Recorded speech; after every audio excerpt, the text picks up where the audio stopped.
Begin transmission, April 12, 2023, Episode 13, title, Monoliths Revisited.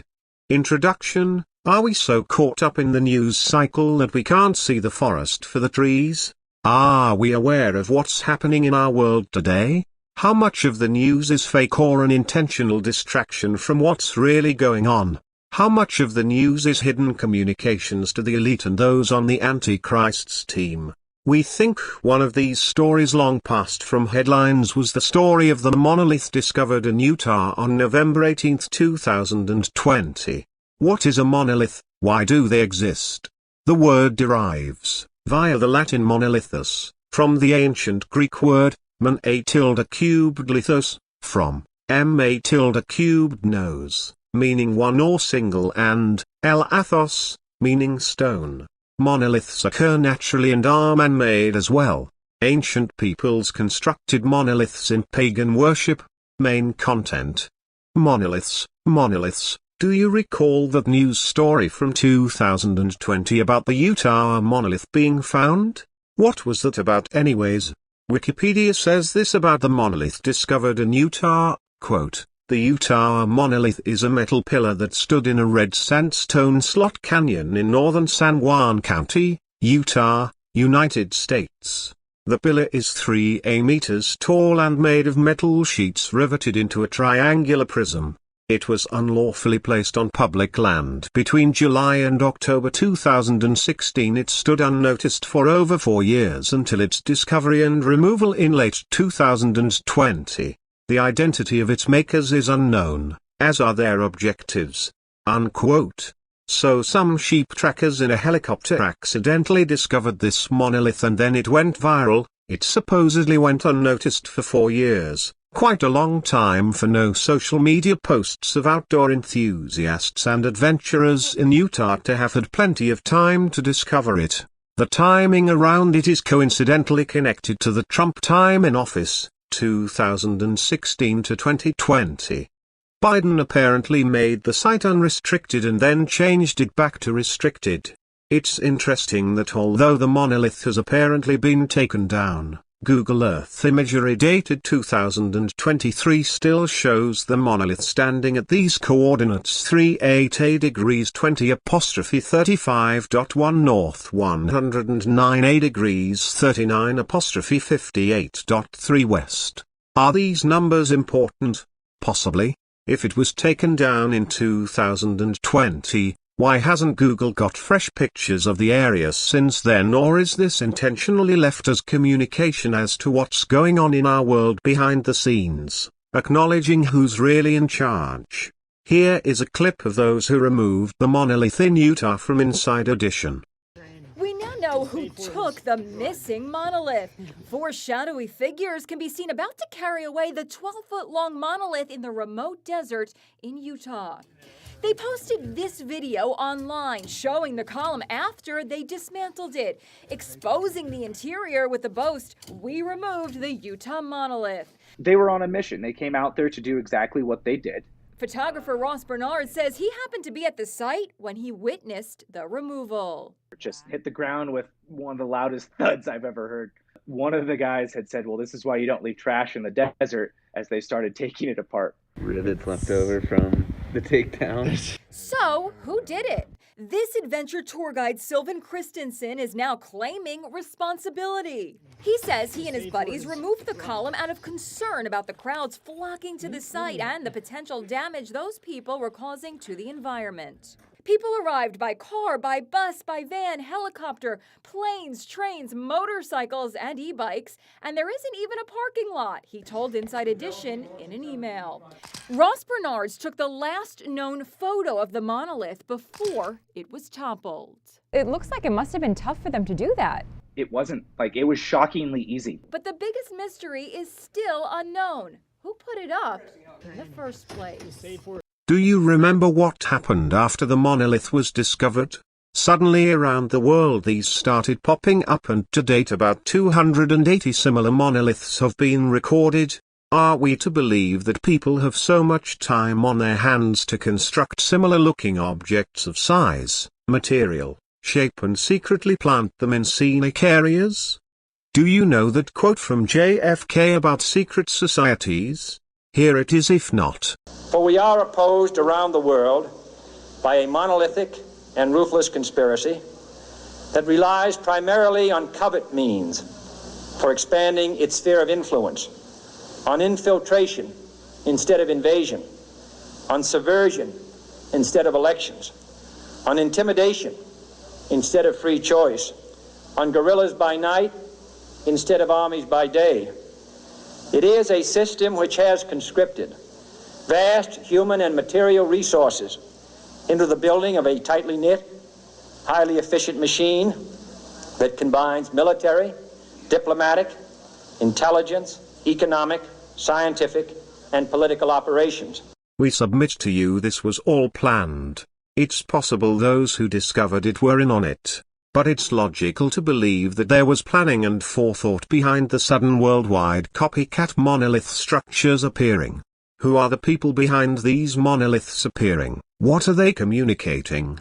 We think the people behind the monoliths are on board for the New World Order, the antichrist agenda, and a part of secret societies such as George Bush was and others.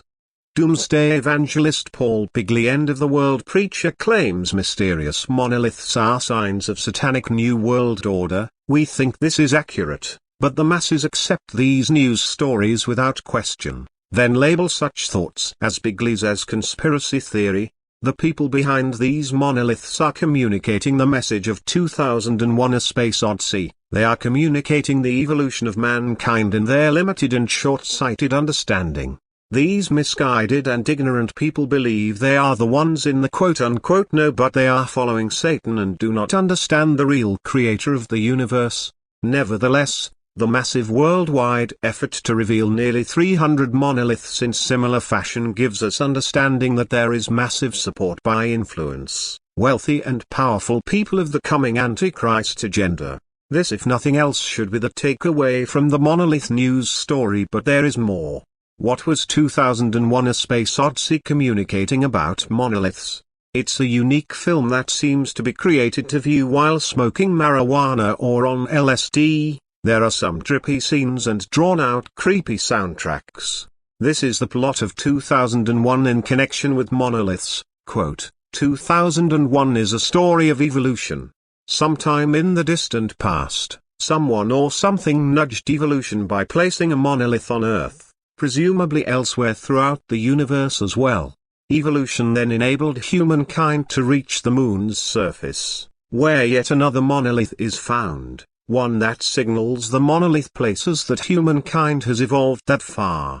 Now mankind, assisted by artificial intelligence, such as HAL, must dare to encounter the monolith places. If successful, we will achieve the next step in evolution, whatever that may be. Unquote. Do you understand the communication of monoliths now? Here are two scenes of monoliths from the 1968 Kubrick film.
To further connect this behind-the-scene message of monolith discoveries, let's examine what Buzz Aldrin said about a monolith on Mars moon Phobos.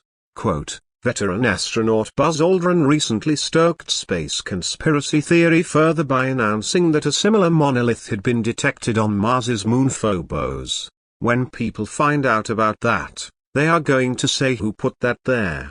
Well, the universe put it there, or if you choose, God put it there. Unquote. Take note that Buzz gave these comments on December 21, 2021. That's a lot of twos and ones, similar to 2001. Connections implied by Buzz, by the movie regarding monolith and evolution of mankind to something believed to be alien, or communication with aliens. Here is a clip of that interview with Buzz Aldrin. Habitation on the moon. We can visit other people with their habitation. We can keep track. If there's something very important to be developed from the moon, I'm not sure what it is right now. And I sure think we should identify what it is for America to make such gross expenditures again for human habitation on the moon. We can help. We can join with. Together, we can explore the moon and develop the moon. We should go boldly where man has not gone before. Fly by the comets, visit asteroids, visit the moon of Mars. There's a monolith there, a very unusual structure on this little potato-shaped object that goes around Mars once in 7 hours. When people find out about that, they're going to say, who put that there? Who put that there?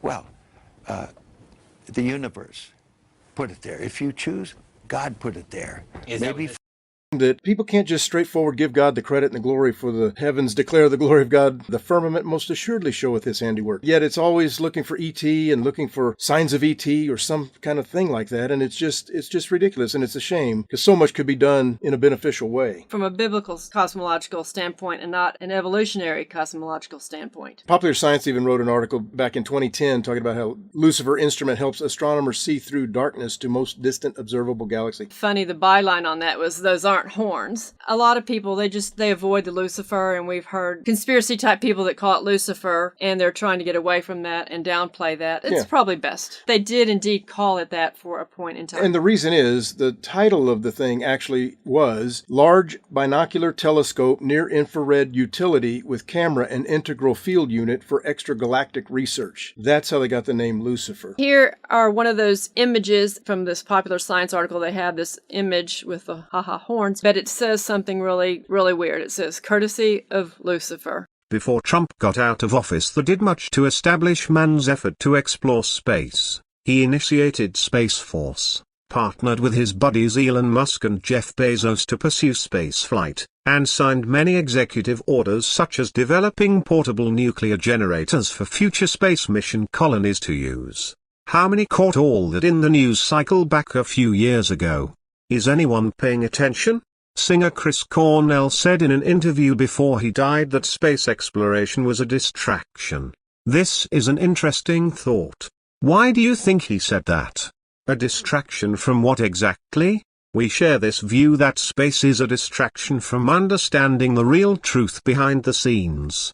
Before laying this out further, think about this thought. Who created the Serpent Mound in Ohio? Look at this picture. Why do the humps in the snake's back align exactly with the summer and winter solstice, the spring and autumn equinox sunrise and sunset? Who created the Serpent Mound? Why is the image of a snake eating an egg? Why can it only be seen from the air for a time when flight wasn't possible to enjoy the view from above? Did you know that Native Americans are on record that they didn't create the Serpent Mound? We believe it was created with Satan and fallen angels. Possibly the physical help of giants as well. Genesis 3 verse 15 says, quote, "And I will put enmity between you and the woman, and between your seed and her seed. He will crush your head, and you will strike his heel." Unquote. Is it just a coincidence the serpent is trying to swallow a seed? Do you think Satan may have designed this work of art as a dick joke to offend God and basically tell him off with a message that Satan would destroy the seed of God? We think this is the intended message. It's also interesting to take note that the mound of the serpent actually looks similar to a penis. Maybe this was the first dick joke on record. We apologize for the crude references, but it's important to understand that Satanists, Masons, Kabbalists, they all communicate similarly, like they are in the know and you are not. They state their dick jokes in public knowing that the average citizen will not understand it. Interesting also to note that there are hundreds of these ancient mounds in Ohio. There are records from 1800s and 1900s of the remains of giants being found at these mound locations. Did you also know the Smithsonian Museum is accused of covering up the findings of possibly 100 to 200 giant skeletons found in North America and the world? Why would the Smithsonian want to cover up giant remains? To answer that, answer this question. Why do we have the theory of evolution? The answer to both these questions is that giants confirm the Bible is accurate, as there are specific mentions of giants such as Goliath and hybrid beings of angels and men in the days of Noah. The theory of evolution undermines the thought of a biblical worldview, an intelligent creator, and undermines biblical account of creation. We invite you to study these things further. There are related videos to the serpent mounds on our site. Prepare for the apocalypse. Last point here. These monoliths are a connection to ancient culture, a connection to worldwide satanic control and power as is established in Washington, D.C., the Vatican, and London. Why are monoliths in ancient Egypt? Why are monoliths on the Mars moon? All coincidence? Put there to deceive and distract you? A cosmological sign of a dick joke designed by Satan far, far away? There is definitely something more to these monoliths than what's being offered at face value, and it's a part of the grand deception of Satan. Conclusion: where is our world heading? What is really going on behind the scenes? The average citizen doesn't have the time or interest to think such things, busy with work, family, social media, and the chaotic news cycle. We hold a biblical worldview and submit to you. If what JFK said about secret societies is correct, and what the Bible says about Satan being the prince of this world is correct, couldn't we conclude that both Satan and the world leaders would seek to hide the truth of God? To keep people from understanding the true God of the universe, who is Jesus Christ. To keep people more interested in the pipe dream of manning a space colony on Mars rather than reading their Bible, praying and connecting with the God of the universe? We submit to you, before man ever gets to a point of actively manning other moons or planets, the second coming will happen, the day of the Lord will occur. You see, Satan is a liar and the father of lies, John 8 verse 44. He is lying to the ignorant world power minions following him and abiding by his direction. And at the same time Satan casts the worldwide deceit that most accept without question, such as the theory of evolution, belief in aliens. The deception is strategic and its intent is to keep the world from accepting Jesus Christ. For those who are not followers, this statement may seem ridiculous, but we invite you to examine it on your own because it is in fact the truth. Just as JFK stated, there is a worldwide secret group of powerful people who are well connected, and things are getting ever closer to the coming of the Antichrist and the rollout of his worldwide agenda that will be demanding worship, denying Jesus Christ, or facing punishment, imprisonment, and death. Where is our world heading? To the Antichrist, to the tribulation, to the second coming? For Christians, we believe this ought to be a time of praising God in the midst of suffering, because the foretold millennial reign of Christ on earth will come shortly after the tribulation. Listener, take note, strange things will take place in these end times. Most will be deceived with the Antichrist as foretold in 2 Thessalonians 2 verse 3. Satan and the Antichrist will likely offer a version of eternal life, continued health, sustained existence on earth in some form, and we offer to you, this is the trap. Those without understanding of God or the Bible won't understand this trap. All men are destined to die once. It's the result of sin and our fallen world since the Garden of Eden. Jesus Christ died for sin. Those who accept his sacrifice will live forever in heaven. We are in the midst of a spiritual war, a war about to enter its final stage, the revealing of the Antichrist, the time of the tribulation. Read the book of Revelation, seek to understand the truth of the real God of the universe. Maybe you've overlooked Jesus and Christianity and follow quote-unquote light bearers, believe in light and frequency. Know that these deceptions are warped notions of God's truth and the spiritual realm. Fallen angels are intentionally trying to steal away souls from entering heaven. Hell is a place that is designed by God for Satan and fallen angels. Revelation 20 verse 10. Hell wasn't made for men to enter, but men who reject Jesus Christ will go to hell for their eternity. Final thought, we desire to meet you one day in heaven. We desire you to wake up to the worldwide deceptions of Satan and his powerful minions in high places. Change in the heart and mind all starts with one thought or prayer. Spiritual change towards goodness and true light only occurs with the help of Jesus Christ. All you have to do is ask him for help and you are his. He already died for your sins. All you need to do is acknowledge that and accept it for the salvation of your soul. Time is short, trouble is coming. Study why label, prepare in the spirit now. When tragedy and calamity hit, confusion, panic, fear will overwhelm and distract. It will be difficult to actively pursue what may be an unknown truth to you in that time. Again, we plead with you, take action now while it is still called today. Hebrews 3 verse 13. This has been a broadcast of the non-anonymous charity end transmission,